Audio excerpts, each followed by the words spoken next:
let's start with the questions, because as I say, I think there's some things in here that people must learn as essential, and there'll be some things I think they probably wouldn't expect. Yeah. So rather than me talk, because no one wants to hear me, let's start with this. What are the main areas that should be covered in creating an EVP?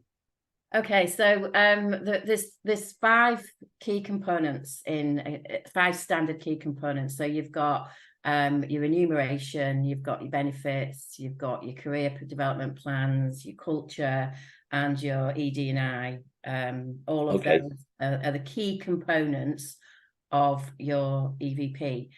And then what you do is what sits under each of those headings is exactly what you do in your company. So in remuneration, what's your salary structure? Do you do salary bandings? What's your commission structures? Right. What's your bonuses? Everything that you offer to your people that sits under remuneration. Yeah. So you do a share options. So you talk about everything that sits under your, because it's unique to you. That's the one thing Right. as well. It is very unique to the company. So whilst there's standard components, it's not a standard sort of document as such, because it's all about you. So like, for instance, under your benefits. So you sit under your benefits. Yeah. So like holidays, if you do holidays of like the statutory minimum, you won't put that as a benefit because you're not entitled to them anyway. But if you enhance your holidays, so a lot of companies now say 24, 25, 26, Yeah. increasing Yeah. to 28, 30, I'd put that as a benefit because it is. Right. Yes. And then like there's one thing that happened with me the other week was I introduced to one of my clients the birthday holiday, and I think that's a separate benefit. And yeah, I'd say so. Yeah, so he's recruiting somebody, and in the email trail, he's talking about what he did. He put, "Oh, we get 26 days holiday, but one of them's for your birthday." And I'm like, "No, right. it's not. No. It's a separate benefit." So it's making sure that you list all your benefits, whatever they are, that's in your business. Right. So if you've got like a benefit platform that goes in, like we talked, and cycle to work schemes, anything like that, everything sits under benefits. Right. And then with your career path, your career plans, it's all about everybody wants to know what the career path is. So they want to see a visual. Mm-hmm. They want to see when they come in, where they start and where they're going to go. So all these things, I mean, I can list everything if you want me to, but all these things sit under those five key components. And I suppose one question I have then is those five, is that because through practice and experience, we've learned those are perhaps the main five that people want to care about? Or are they deemed that, no, these are the things you should really be aware of within a business? I think it's a bit of both, because people more so nowadays, they're interested in what's your culture, what are your values? Yeah. So how does that resonate with me and my beliefs? And, what can you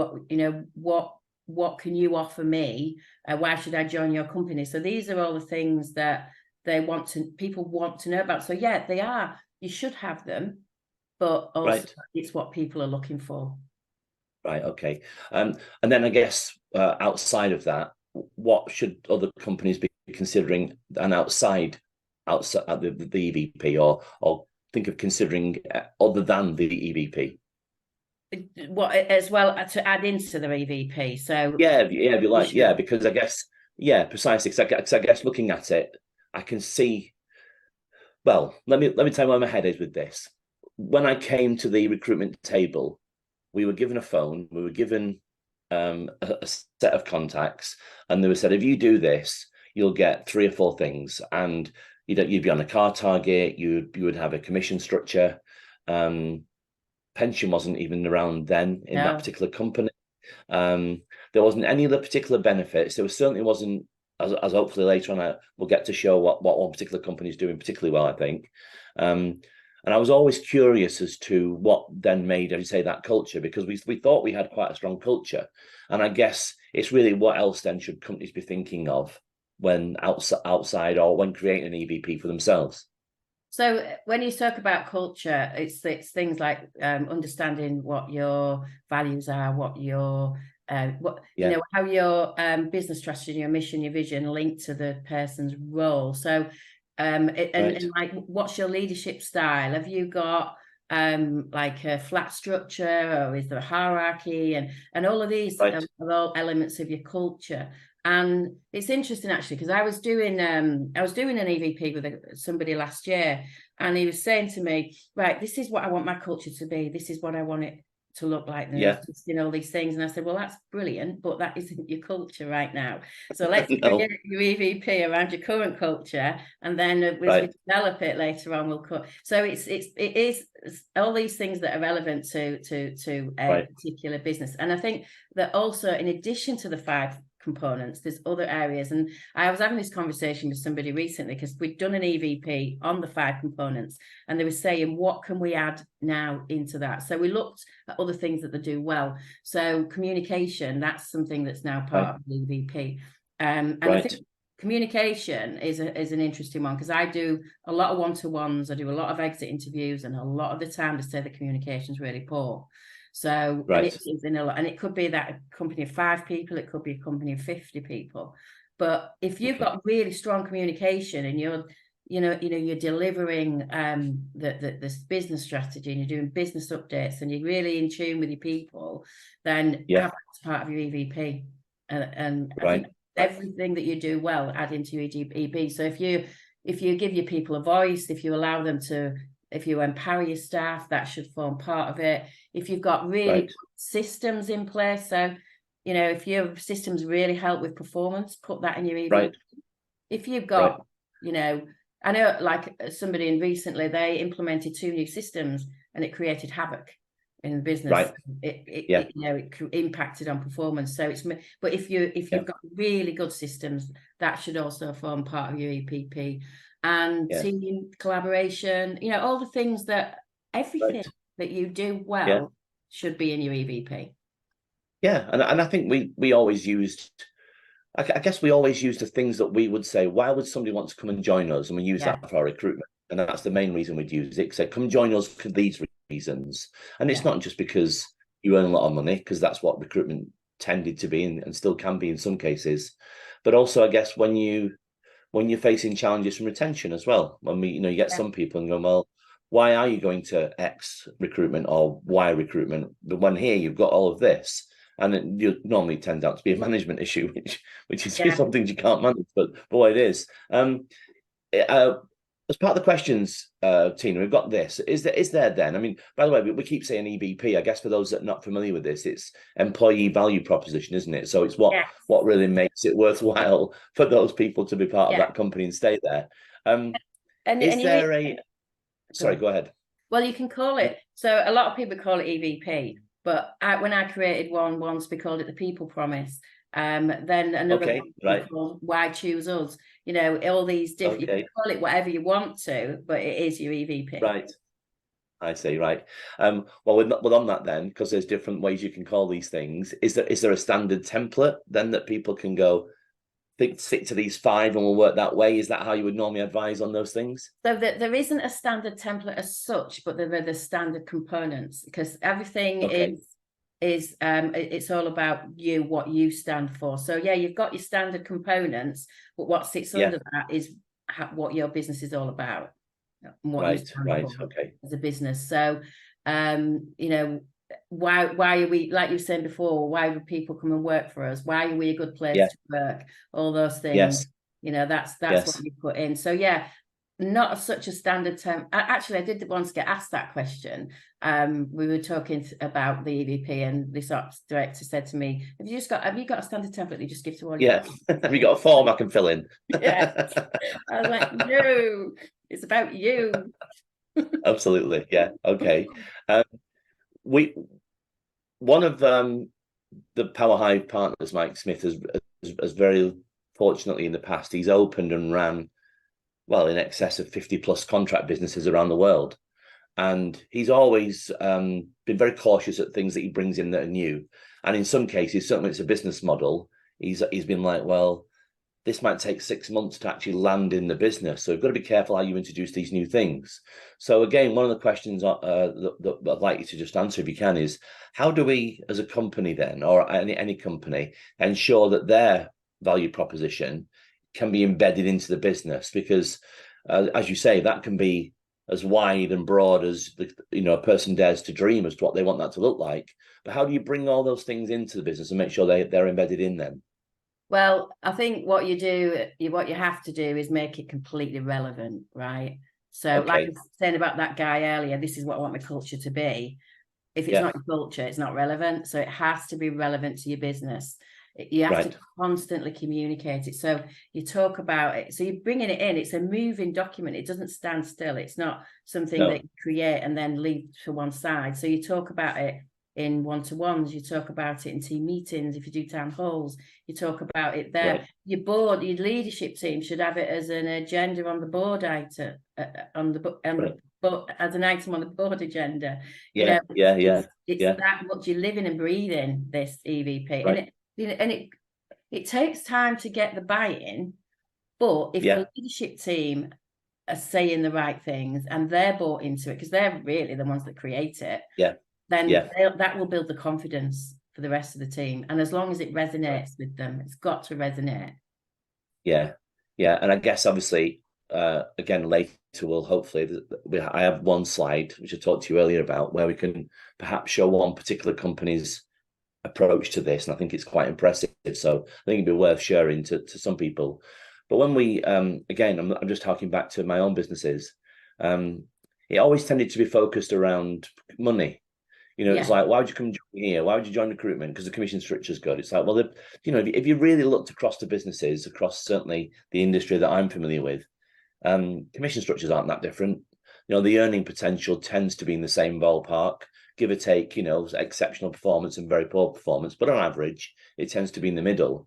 So what have you found in terms of then general companies? Do they tend to go, right, we want this to be our culture, and then we'll stamp this in? And as you say, the senior leadership come to the table and go, right, this is what it's going to look like. Is that how you've seen the actual businesses operate this? Yeah, so what they do is they take what they're actually, we do an audit, we do a full audit of the entire business with the leadership team, look at everything, and then we look at where they want to be. So we're building an EVP as where we are now, and then looking at where we want to be in 12 months' time. So that's why it's continually moving. But it's really important that the leadership team take control of it, and also that they allocate the right resource to it to because it is a lot of work, because you've got to build it. I mean, it looks like you can have it however you want it, as a document. You can make it a booklet. You can, go on your website. It can be a PDF, whatever you want, but it is a moving document. So you're always updating it as you go through the changes, and the market changes and the trends change. So you absolutely, And you said earlier that you shouldn't confuse this with culture. Why, just for my sake, because I'm not understanding that correctly, why would your value proposition then not necessarily be your culture? Why is there a differentiator there? No, I think I said these. It's your vision. It would be. All right, fine. Culture is a massive part of your EVP, massive part. Got you. Yeah. So be a part of it rather than it in itself. Yeah, because you think about, like I said at the beginning, those 5 components, that every single one of them has a role to play in your EVP, and your culture is one of them. So it's really It's all really important. Your benefits, your remuneration, your career paths, ED&I, everything. ED. What did you say that the other week? Is it ED, I, and B now? ED. What did you call it? EDIB. You called it EDIB. Yeah, I did. They call it EDIB. Yeah, those in the audience that are not sure what we're talking about. DE and I, diversity, equity, inclusion, belonging, has now got belonging. So DE, I, and B. And I think I called it EDIB. Yeah, I'm sure it'll change a million times this year or next year anyway. But that again, that's an interesting one, because when I talk about the EVP as it grows and it moves. When I first started doing EVPs about 10 years ago, there was 4 components, but now there's 5. Right. So the I element came into it. So it's definitely, it's really, it's just something that once you've implemented it, you've just got to keep working on it. Right. Okay. And as you said, these aren't easy things to do. Certainly if it's more of a model than it is actually just an idea. what tends to happen? Do you go to, like you say, you do an audit, you go in there and you'll go like, this is what we see your business as. Which bits do you want to change or enhance, or whatever that may be? What does the footprint of that look like in real terms, Tina? Does it take a few months with some things and 12 months with others, or what's your typical journey of this look like? I would say my typical journey is a 12-month journey. So when you're thinking about a company that wants to have a career paths for everyone, but actually they haven't got them, but they want it in as part of their EVP. So then you've got to create those, you've got to build that, you've got to work out the job descriptions for each role, put competency frameworks in. So there's quite a bit of work to do. And then it also depends on how quick the leadership team want it done. So there's a lot of things that, so the thing is as well, I think Isabel put this out when she was advertising this. You do a lot of these things individually, you just don't bring them all together. So what you find when you're doing the audit is actually there's a lot of good stuff. So I was doing one. I was doing one with a client once last year, and we were going through the benefits. And when I was talking to the team, the benefits, they didn't really have many benefits, or so they thought. Okay. But when we delved deep into it, there was a lot more going on There's a lot there. side. And then we pulled it all out, and then we put it all in the EVP. Yeah, like you say, you've got 30 days holiday. Well, no, you've not actually. You've officially got 24 days holiday, but you get 3 at Christmas, you get 1 for your birthday. We've got these other things as well. And I think that's sometimes where, certainly my legacy businesses would have just put it all into one thing. You just said, there you go, you come and join here, you're on this basic, you've got that commission structure, and here's your holidays, and you might get a pension after 2 years or whatever it may be. Or a pension fund or whatever after 2 years. But then, as you said, they weren't highlighted as great things that you could join this company for. And I think that's where this seems to come around, really get into the specifics of why don't you list all the things that you really do for somebody? And you may find there's a lot more there that you've not realised. And there absolutely is. Every time you start doing this audit, there's a load of things that come out that you've forgotten about. So when you do, like, when you're recruiting somebody, you say, oh, these are our benefits, there's your offer letter. Oh, come to the office, have a wander around, see what you think of it. But you can put all that into your EVP, what you're working on, and everything. I mean, I would put that, wouldn't you? I mean, some of the new office moves that we've seen in the Manchester teams, for example, within the PowerHive community. Their offices are outstanding. Yeah. And I would want to really show that as as part of the flagship of why you should come and join this environment. Yeah. And I guess people take it for granted. It's like, well, it's just an office. Well, it's not in some cases. Some of these places are really impressive, Yeah. and I once saw a video, and it was stuck with me. I saw this video, it must have been 15 years ago, and it was an onboarding video, and it was it followed this guy from getting in. So he got out of his car in his car parking space at the office. Walked in reception, got a lovely greeting, went upstairs in the kitchen. There was croissants and all sorts there, lovely coffee machine. He made his breakfast and walked and that was like, people seeing that as like, that's my journey into work every day. Yeah, that's cool, isn't it? Yeah, I like that. Yeah, that does, like, well, like you say, some of those things are unseen. How do you measure it then? How do you measure the effectiveness of a value proposition in a business? What, both those seen and unseen? So I love a survey, right? So I always say, who doesn't do a survey, right? So you can measure. So there's various different ways to measure it. And the first one I'd start with is conduct a survey. And I wouldn't say like do loads of different, don't do like a survey every month on what do you think of the EVP. You kind of do one a quarter or one every 6 months. And then possibly in between that, do little pulse surveys and pick out specifics, on specifics, just pick out one component of the EVP and get the feedback from people on that. And then I also find with exit interviews, that's a good one to find how people feel about the company, the employee value proposition.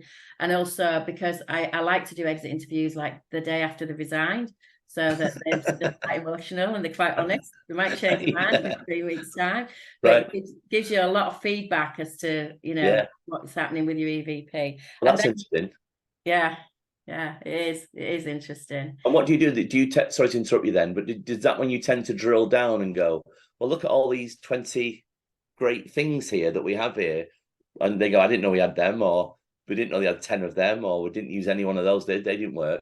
And is that almost like an acid test to really judge whether that value proposition is being used or is available to everyone there? And that's why it's the continually moving. Yeah. Because when you feed that back, then the leadership teams start making different decisions and updating it as well. Right. And another way to measure is look at what your business was like pre the EVP a year ago to where it is now. So when you're recruiting, are you getting better quality candidates? Are you getting more candidates? Right. If you've got a referral scheme, are you getting more referrals, and more people getting promoted internally, and more people attending the training? So there's all these different things that you can do to measure how it's working. I guess also as well, you're probably going to get from the. I love how we jump straight to exit interviews. We try and talk about recruitment and retention, but I totally get why that would be the case. I guess you're going to come up with other ideas within that. You go, that's a good idea. We should maybe put that into our value proposition, because they're obviously leaving to go to XYZ because of this reason. That helps do that as well. I'll tell you what as well, Keith, what I've noticed over the last few years is people really do take notice of the exit interviews. Companies do. They used to go, oh, yeah, we don't do that very well. Yeah, no, that's fine. Let's stick that to one side. But now they're like, oh my God, we need to make some changes. Yeah, I would thought so. I mean, we had a very rough policy that if we could keep somebody for 2 years, then we're making profit out of them as a person in a position. And it was just down to how much the desk per head cost for the overall cost of a large agency. But the first year we always accepted we'd never make money on that person. So we've got to keep them for the second year, and then obviously hopefully keep them the third, fourth, and fifth, and so on. And that's when things, from my old company's perspective, used to start to change what that value prop, like you said, liquid document, the value proposition of certain things. So, just getting a car wasn't a thing anymore. It was, what would your second car be, or your third car be? And that had to obviously keep getting better to try and keep enticing people in. I guess you could get yourself into a bit of a mess though with, right, we now need to give them the best commission, the highest salaries, the best benefits package. Before you know it, you're kind of doing something wrong, I suppose. No. It's a mixture. Because you might not offer healthcare and that competitor does, but you give me something else. Yeah. They don't give me. So it's a mixture of everything that you do. Right. Cool. There's a big thing in the marketing space right now where everyone's talking about personal branding, and everyone's going, well, yeah, it's great that your company's been seen like this, but what does Tina look like to the outside world? What does Keith look like to the outside world? And I guess one of the questions I've got around that, because I think you need both. And I guess from this perspective, this is more on the employer brand itself. Yeah. So from your experience, how does that value proposition help with the employer brand when it's largely focused on the employee itself? Because it's not really, it's a mixture. Again, so it's all about you. What's your USP? So what differentiates you from the competitors? That goes into your EVP and supports your brand. And also when you've got a strong employee value proposition, people want to talk about it. Right. So staff will be talking about it outside of work. That's going to improve your brand. Yeah. There's so many different areas. So I'm thinking like your culture, your specific. Oh, I'll tell you what else is really good. Employee testimonials. Get people to talk about it and put that on your website. Right. And that are there now talking about why they are here. What it means to them. Why is it's going to enhance your employer brand, isn't it? For that reason, all supports the brand, and it's like I know, like I keep saying, it's a moving document, but it is. Yeah. It's like, what can we do next? What can we do now to improve our brand? Yes. Having an EVP is probably, it's all in one place, so you can see everything about that company and what they do and what's good about working for them. So that it makes people, if it resonates with them and their values and beliefs, they're going to come to you rather than go to a competitor. Yeah, absolutely. Yeah. And as well as when you're recruiting people, I always say, I always get my clients to, when you've decided that's the person you want, Yeah. then send them your EVP. Before you send them the offer letter, Really? send them the EVP. Okay. Because they've got 2 offers on the table, and then they're seeing this and it resonates with them, they're highly likely to come to you and not go to them. Yeah, I get that. I do get that. Funnily enough, I was listening to I'm always listening. I'm either on podcasts, doing podcasts, preparing for a podcast, or watching one. That's my life now, Tina. It's not a great one. I'll be frank. But this morning I was listening to a podcast of 2 ex-employees from our previous company, Progressive. One of the guys, they're both rec to rec companies now, doing different things. One is in Australia, one is in Miami. And funnily enough, they were talking about what made the Progressive brand back in the day, you're talking 15, 20, 25 years ago, so special. And I guess at the time, we didn't really see it as a value proposition. I guess that's another thing that people perhaps need to understand is they probably, as you say, probably have, like you say, a value proposition stare them in the face, and they just haven't materialized that or articulated it in enough. So the one that they are clear what it is, the team is therefore clear what it is, and then they can then, in speech marks, sell that to the world so that the world can see that as well. Funnily enough, we talked earlier about the EDIB or DEI and B or whatever the phraseology is going to be. And when we were in that particular event, what came clear is if you're not also aligned to some of your clients now, you may actually miss out on that business. And I wonder, do you think there's something where people can get used to having a value proposition similar to their industry or their ideal model? Have you seen people work this that way? I wouldn't have said industry specific, if I'm honest. But your ED&I is a massive part of it because they want to know, like for instance, your policies and procedures, are they now inclusive? Because they weren't, they never used to be. And maternity policies. The big one for me, how many times I've seen maternity policies with she, her, mother. And now that's you neutralize them. So making sure that that everything's inclusive in what you're doing, how you recruit, and shout about it. Yeah, absolutely that. Yeah. Well, that also then brings me quite nicely to how would, in recruitment, again, I hate putting it down into these simple terms, but you tended, maybe I'm out of touch a little bit with this. I don't think I am, but maybe I'm out of touch a little bit. You tended to say, come and join us.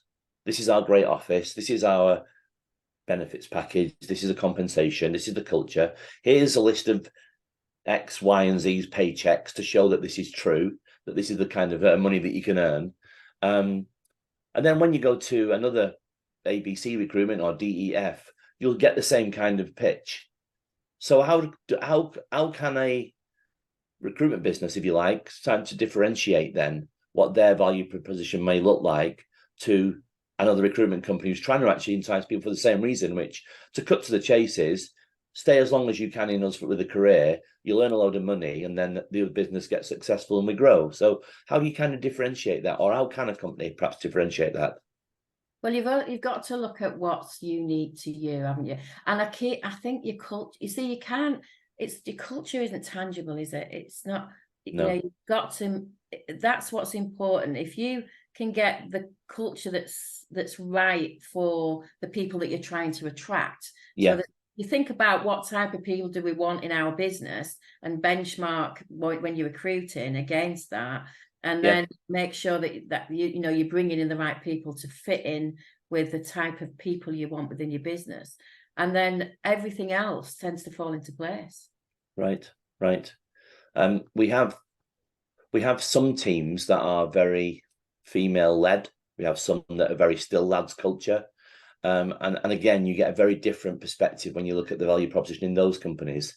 I guess you're kind of setting your stall out, aren't you? You can go down the market and go, here's my tomatoes, there's yours. Well, which one's better or which one's worse? And I guess it's who's selling it, what they look like, how they presented the stall, all those different factors. Yeah, and which tomato do I like? Do I like this one or this one? I don't know, but I like that one better. It just looks red. Don't know why. It's the same, but it's not. It's different. Yeah, in that sense. Okay. What then? Let me just read this out correctly. What should a company do then to ensure that their employee value proposition continues to evolve and remain relevant? Because I guess that's a big one, certainly in the last few years, that I've seen as an industry shift. what can people do to ensure that theirs does continue to remain relevant? Be proactive. That's the key one. Be proactive, ask for the feedback and act on it. Make sure you don't have too many levers, but if you do, make sure those exit interviews are used wisely. Well, going back to that as well, before, I mean, I remember when in a lot of recruitment companies, the turnover used to be like a third of the business. Right. Now, I remember working somewhere where we had 1,000 staff and a third. It's a lot, right? People were going every year. Yeah. What can we do to keep that, to reduce that? And we did with the EVP and what we implemented and we put in place. And we listened to the people, what they wanted, not necessarily, you can't give everybody what they want. We understand that, but what did we need to change and improve for people to stay? And we reduced that down to an average of around 18-19%. Amazing. In sales, that's amazing. In recruitment sales, that's amazing. It really is, isn't it? Yeah. It is. And so, keeping it, so when you're talking about your EVP and evolving it, keeping it relevant, just keep listening to your people. Right. Keep listening to the market, the trends, how things are changing. Like we were saying earlier about it used to be 4 components, now it's 5, it'll soon be 6. It will be, yeah. It'll be 7. You just got to keep moving with it. Yeah. And I guess the complexity of those 5 or 6 will also start to change as well, won't the goalposts there?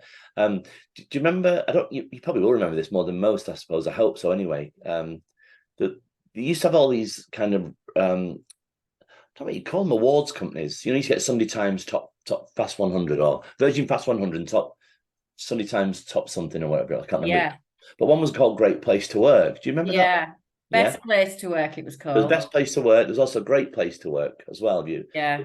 They had a square logo. Anyway, what they used to do, which I've been talking about remaining relevant, they would go into all their clients and they'd get look at all the great things that people did. And like you say, why do people stay here? Why do they leave? Why do they want to remain and have a strong career? And then they'd pick those little bits and then they'd go and put them into their own company. So when you actually looked at Great Place to Work, they had a list of, say, 70 things that was part of this is why we're a great place to work. And they kind of plagiarized, in speech marks, what those other companies did. Like you say, though, you can't just say, oh, we're going to do that and that's it, off you go. There is a learning process to that. There's a nurturing to that particular proposition as well, which doesn't always land, and sometimes it can take 12 months as well. And that Sunday Times Top 100 that you talk about, I remember, and that was it was a company called, it might have been Great Place, but I thought it was Best Place to Work. They're based in Wrexham. No, there was a Best Places to Work and there was a Great Place, believe it or not. Yeah, I remember the two, yeah. But a lot of people used to just get the marketing team to fill out the questionnaire for them and, make it look fantastic. Whereas when we did it, I remember we did it at NES years ago.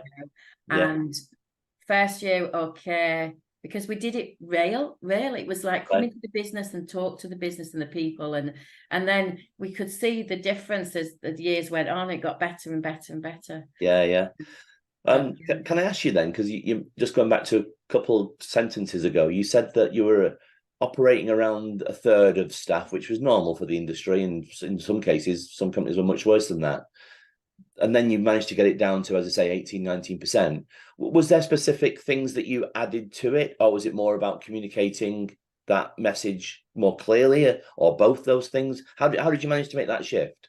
It was a whole change management program. So you have to looking at the structure of the business, what's working, what's not, how we're going to change it, how are we developing our people? Are we giving them training? Do we have the right benefits? What's the commission structures like? It was a massive piece of work. That didn't go on for a couple of years, to be honest. Yeah, I don't think people realise sometimes when you are knocking on the door of 1,000 staff plus, it's not just a case of, right, tomorrow we're all doing this. There is a real juggernaut shift, which takes ages. We did we called it a 360-degree survey at the time, which wasn't too particularly inventive, but it took us about 2 years. Now admittedly, we were juggling different brands as well, because we had to bring them into alignment to make it the larger, what became the PLC. But I think at the time when we were going through it, that the kind of, what they call it, dragging your heels and just going, oh God, we've got to do this. We saw it as a chore But then 2 Right. years later Yeah. down the road, once this thing was aligned and everyone was, you could go into different brands in different parts of the world and you go, well, they're doing exactly what we're doing. And then that became more of an interest to other people. So I suppose there's 2 things I'd like to highlight on that if I can. I think in this time of what we've called a volatile year this year, where most agencies have stayed static, have had a good result in some respects, because it's been quite a difficult market, because many of the examples I could share have gone down in terms of team size and revenue this year. It's not been an easy year for a lot of the agencies. I'd argue this is probably the perfect time, because you can really dust off where you are, start to almost like put a new line in the sand and go, right, this is where we're going moving forward. Would you advise that? Would you say, while things are quite tricky, that you can really get to grips and grab by the scruff of the neck, if you like, and go, right, let's start again, and this is what we're going to do next year, or this is the new time. And exactly, draw a line in the sand. This is what we want to achieve. Yeah. Share that with your people. This is where we want to get to, and this is what we're doing to get there. We're working now on this. We're creating this EVP. We're creating this new culture. You might be changing the culture. You might want to have a different type of culture. But as long as you've got, you're saying then about dragging your heels. As long as you've got buy-in from the leadership team. Yeah. That's where it all lives and dies. Really, it stops there. But now it's a good time. I mean, you could do the basic start, let's look at the 5 things, the 5 components. Start identifying whether you have them or not, and then doing it that as a start. And I always say, like, create the people strategy. What is your people strategy look like? What are you wanting? Right. Where do you want to be? What do you want to achieve? And it might be you want to reduce your turnover. It might be, you want to attract different types of people. Whatever it is that you're looking to do. Yes. Work backwards from that. Right, and reverse engineer it as best you can. Yeah, okay. And then final question, if it's all right with you, Tina. Once then someone's created this and they've got their value proposition and it's there, how should they communicate this, both to potential and existing employees? What have you found the best strategy for that? Is face-to-face meetings. Like meet everybody, and the leaders do this. So you meet with everyone, you tell them what you're creating, why you're creating it, why it's relevant, that you need their input, you want their support, you want them to live and breathe it. You keep that one message going from everybody. So what you don't want is, like, we're going back to the dragging your heels. You don't want three people going, oh, this is the best thing we've ever done, and then 2 people going, it's been crap, isn't it? Yeah. We dare I say, I can't obviously mention names, but that's exactly what we faced. And dare I say, those people were no longer in the company 1 year later, and it's a shame, because all they need to say was, yes, I agree, and they would have done fine. Tina, I've got this one slide. Can I share this one screen if I can? Now I'm testing my technical skills. I'll probably fail on this one, but I want to show everybody what one particular company has created. And as you say, if you look at the specifics of this, it's got all sorts. So those 5 are no doubt covered in here. But Keith, go back to the first question you asked me. Yeah, which was? You said about EVP and benefits. Yeah. And I said it'll come out probably as that answered your question from the beginning. It probably has, actually. Yeah, I'm gonna check now. I'm just gonna share this, if I may. Hopefully this will work. He says it'll work. This is this is a screen, Tina. This is a particular company's value proposition that they've built. I don't want to dwell on it too long, but I guess within that there'll be, so holidays and benefits are there. There's other stuff, the dress culture, birthday leaves. There you go. Top line number 5, birthday leave is in there. Friends, and as you can see, I mean, I guess you've seen things like this before, but that always struck me as a particularly good one. Yeah. And obviously some things you'd perhaps not going to be able to have, like showers in the office or on-site parking. But I guess that shows the depth of which perhaps you can look at what you've got available to you as a business and start selling it, like that one there, on-site parking. Well, it's not really the company's thing, but why not shout about it if it's something that's there? Exactly. Yeah, exactly. Yeah. Early finish Fridays. Who doesn't love an early finish Friday? I know, right? Yeah. Well, I like the bottom right one. It says an option to buy additional leave. Yeah. So this is great, because this is there's a real mixture of a few things in there, isn't there? It's not, Yeah. like you say, it's not just about the benefits. No, It's absolutely. showing other things, like they're talking about the CSR stuff there, what they do for charities and their social responsibilities. So Absolutely. Yeah. that's a really good snapshot, actually. Yeah. Of maybe those 5 in there. Yeah. Yeah. And there's such a good visual. Yeah, I thought so. And it's funny, isn't it? Funnily enough, if you look like dead centre, uncapped commission, but then it seems to me, well, look how much recruitment agencies have grown from that to, and here's all the other things that you really don't shout about that probably you're doing now. You know, I kind of ask agencies looking at this to go and really sit down and have a look whether you don't do those things. Do you have a trips away on holidays? I guess most agencies do that. You know, weekends away, it was a big thing, but if you're not shouting about it, why aren't you? You know, top left 3 is just go for a chill out zone for coffees and beers. Well, probably everybody's got that, but they're probably not shouting about it. Actually, work environment, isn't it? Yeah. And I think I said earlier, it can look however you want it to look. You can call it whatever you want to call it. Yeah. And this is an example of that. Yeah. They've created that 1-page visual.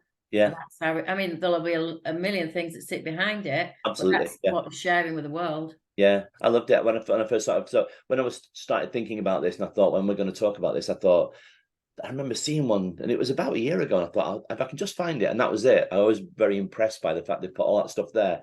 And as I say, when you look under the bonnet of it, some of it's quite complicated, but some of it isn't. But it is that, as you say, shouting it and saying, "Look, we do this," and making sure you can actually, as you say, identify that. And I guess one of those articulations, if you like, is the differentiation of what makes you different from another company as well. So be proud of what you do and share it as best you can. I agree, and shout about what you and what when people are listening to this, it's not all about what do we do for our employees.